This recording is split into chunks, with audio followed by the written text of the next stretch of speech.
Grace and peace on this Wednesday morning.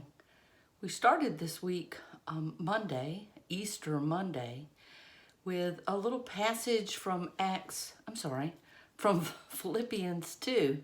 And it started out on Monday with for everyone looks out for their own interests, not those of Jesus Christ. And we talked about that a bit and began singing Give Me Jesus. And then on Tuesday, we came across Paul's relationship with Timothy.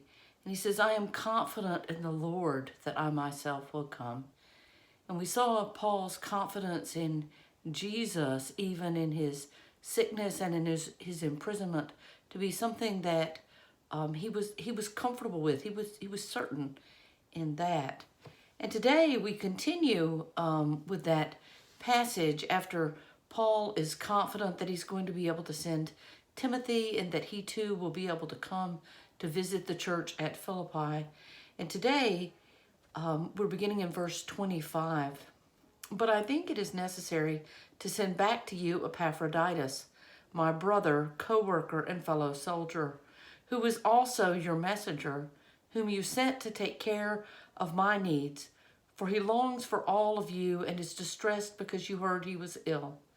Indeed, he was ill and almost died, but God had mercy on him, and not on him only, but also on me, to spare me sorrow upon sorrow. Therefore, I am all the more eager to send him, so that when you see him again, you may be glad and I may have less anxiety. So then, welcome him in the Lord with great joy and honor people like him, because he almost died for the work of Christ.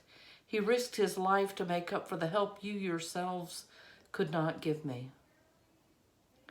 These passages are so near and dear to our experiences, to looking at healthcare providers and people working in assisted living and nursing facilities, these people that are giving their lives and their safety for the good of others. They're providing care for us and for those we love.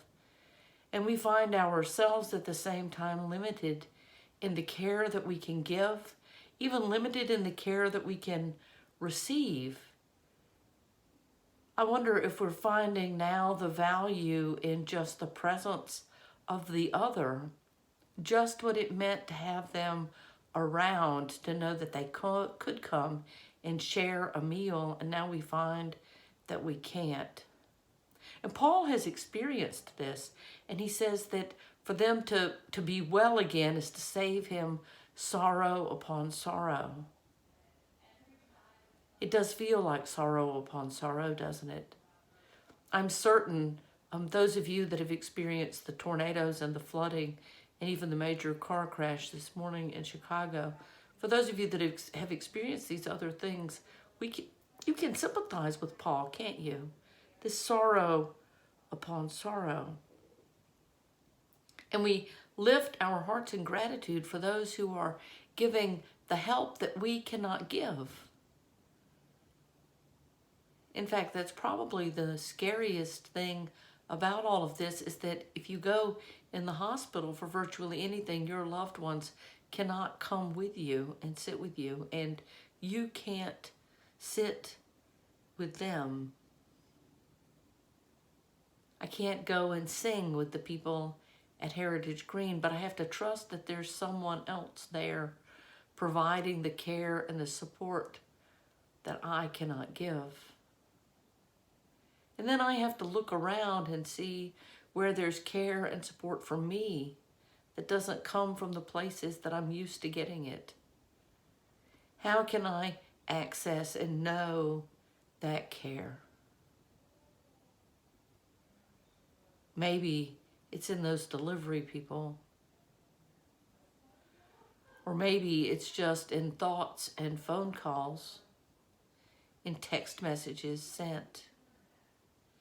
And those things are simply going to have to be enough for now.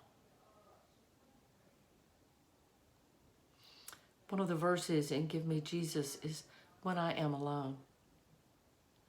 When I am,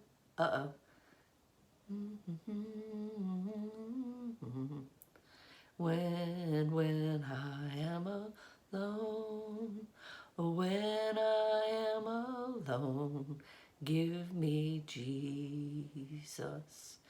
Give me Jesus. Give me Jesus.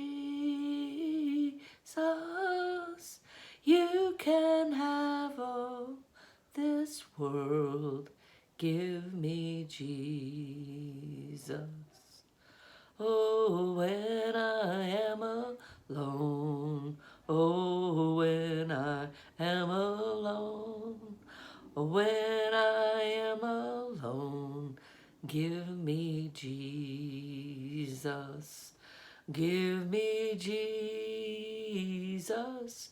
Give me Jesus.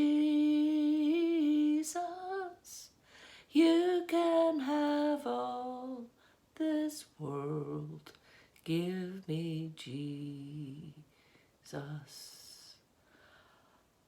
Jesus, we thank you for being with us when we are alone. We thank you for being with the others that we are concerned about when they are alone. We thank you for your presence in homes and under bridges, in assisted living and nursing facilities, in hospitals, in foster homes, in detentions and prisons. We thank you for being present where life is joy-filled and where life is scary. We thank you for your presence with each one, no matter where. And we thank you for loving and being with each one of us, deep in our being.